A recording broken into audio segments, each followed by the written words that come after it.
नमस्कार साधकों। आज हम एक ध्यान की शक्तिशाली मुद्रा के बारे में आपसे बात करेंगे। अगर आप साधक हैं तो अंत तक बने रहें, आपके लिए बहुत लाभप्रद जानकारी इस वीडियो में मिलेगी।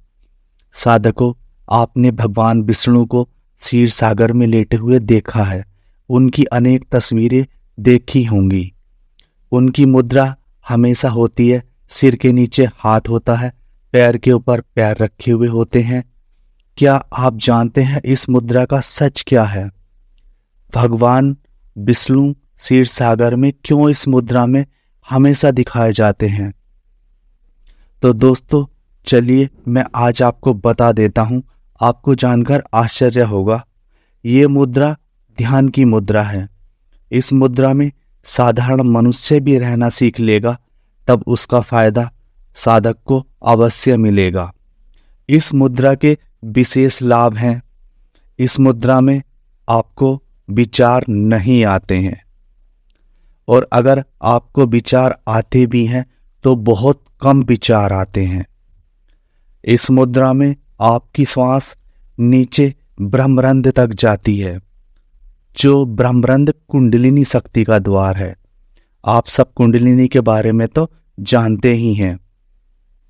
जब श्वास की चोट लगातार इस मुद्रा में ब्रह्मरंध्र पर पड़ती है, तब कुंडलिनी के भीतर से शक्ति बाहर आने लगती है। श्वास की बार बार चोट से ऊर्जा का निष्कासन होने लगता है। ऊर्जा वर्तुल में घूमने लगती है।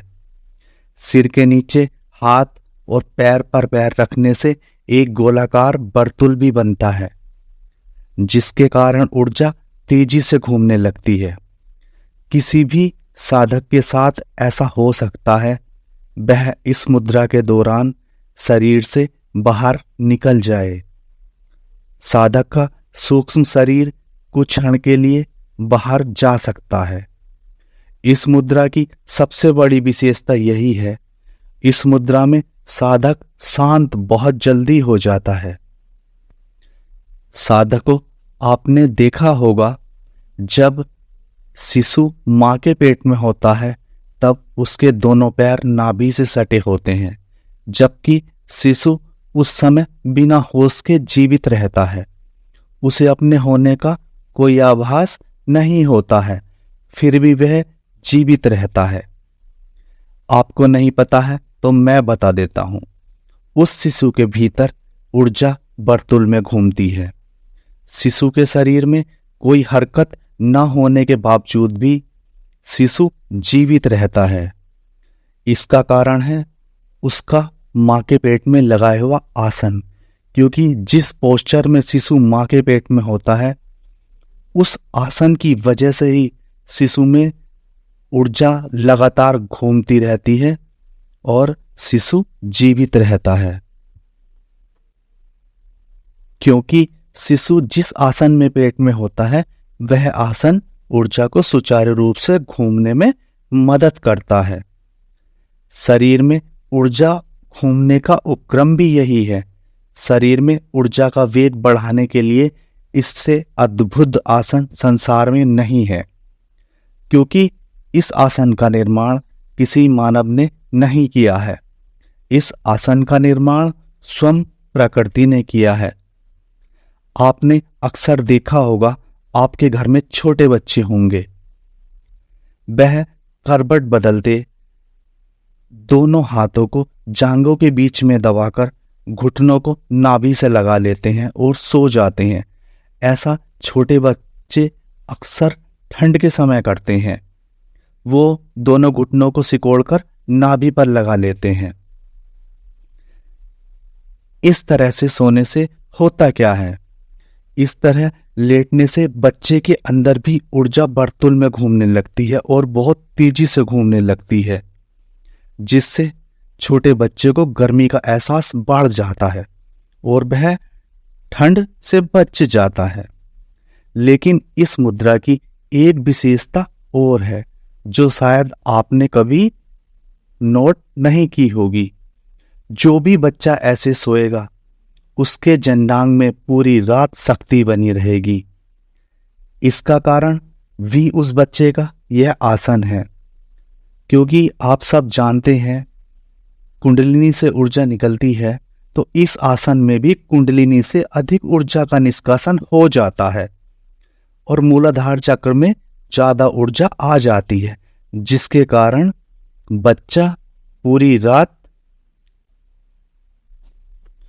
आराम से सो पाता है और उसके जननांग में पूरी रात शक्ति बनी रहती है। लेकिन बच्चों को क्या, इसका ज्ञान बड़ों को भी नहीं होता है।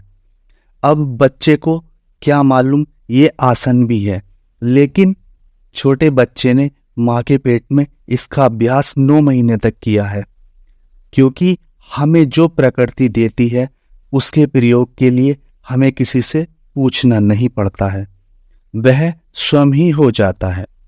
मैं आपसे भी कहता हूँ, आप सिर्फ ध्यान करिए, आपको भी सब कुछ अपने आप ही हो जाएगा। जो बात एक छोटे बच्चे पर लागू होती है वह 40 साल के युवक पर भी लागू होती है। जो भी साधक हैं वह रात को ध्यान करते हैं, ध्यान करने के समय नींद आने लगे या आप ध्यान करने के बाद सोएं, तब सीधी तरफ करवट लेकर सोएं, उसी अवस्था में सोएं जैसे छोटा बच्चा सोता है। इसका आश्चर्यजनक लाभ आपकी साधना में मिलेगा। जैसे अनुभव ध्यान के समय घटते हैं, वैसे ही अनुभव इस मुद्रा में भी घट सकते हैं। इस मुद्रा में आप शरीर से बाहर भी निकल सकते हैं, बस ताल बैठने की बात है। इस मुद्रा में आपके भीतर साक्षी भाव का भी उदय होगा। साधक को समय समय पर साक्षी की झलकियां भी मिलेंगी। इस मुद्रा में जागरण जल्दी उतरता है, जिसके कारण आपकी नींद भी बाधित हो सकती है, जो चिंता का कारण नहीं है। लेकिन नए साधक थोड़ा घबरा जाते हैं जब नींद नहीं आती है, लेकिन चिंता ना करें। साधक ने अगर ठान लिया है तब वह इन छोटी मोटी बाधाओं से नहीं डरता है। अगर आप ध्यान साधना करते ही चले जाएंगे, तब एक समय ऐसा भी आएगा आपका शरीर सो रहा होगा और आप अपने ही खर्राटे की आवाज को स्वयं सुन रहे होंगे। साधक को इस प्रकार की घटनाएं प्रारंभ में दुख दे सकती हैं, परंतु बाद में आनंद ही आनंद देती हैं। जब साधक किसी से बात भी करता है, तब स्वयं के शरीर को बोलते हुए देखता है। इस दशा का आनंद ही दुनिया के सारे सुखों से परे है, क्योंकि उस आनंद को शब्दों में नहीं बांधा जा सकता है। दोस्तों, आज की वीडियो को यहीं पर समाप्त करते हैं। आप सभी को कैसी लगी कमेंट करके जरूर बताएं। आप सभी को नमस्कार।